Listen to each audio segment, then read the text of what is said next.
İlk xəbərə baxırsınız. 19 ölkə, Türkiyə, Rusiya, Belarusya, Misir, Litva və digər xarici ölkələrin alim və tədqiqatçıları paytaxt Bakıda keçirilən beynəlxalq konferansda iştirak ediblər. Daha sonra isə ölkənin şimal-qərb bölgəsinə yollanıblar. Qonaqların bölgəyə səfəri Qaxın İlisu kəndindəki tarixi məkanları ziyarətlə başladı. Onlar əvvəlcə 17-18-ci əsrlərdə inşa edilən Sumuqqala və Ulu Körpü ilə tanış oldular. Daha sonra Qaxıngilo kəndində yerləşən Müqəddəs Georgi kilsəsi ziyarət edildi.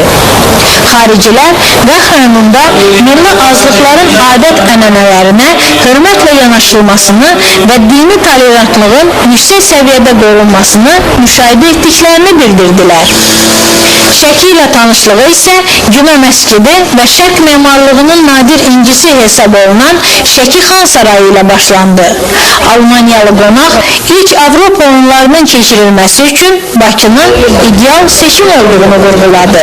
Well, I think it's a great idea of you to invite. Çok güzeldir ki Azərbaycan Avropa oyunları keçirir. Bütün dünyadan bura qonaqlar dəvət edir. Bu da Azərbaycanı yaxından tanımaq, buradakı qonaqpərvərliyi görmək imkanı yaradır. To know the country of Azerbaijan.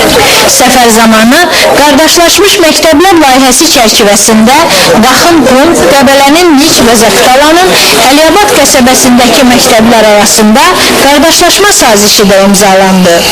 Azərbaycanda tolerant mühitin nə cür inkişaf etdiyini görürlər, öz gözlərilə bunu seyr edirlər. Multikulturalizm mərkəzinə çevrilmiş ölkəmizdə, vətənimizdə bu cür konferansların keçirilməsi olduqca təqdirə layiqdir.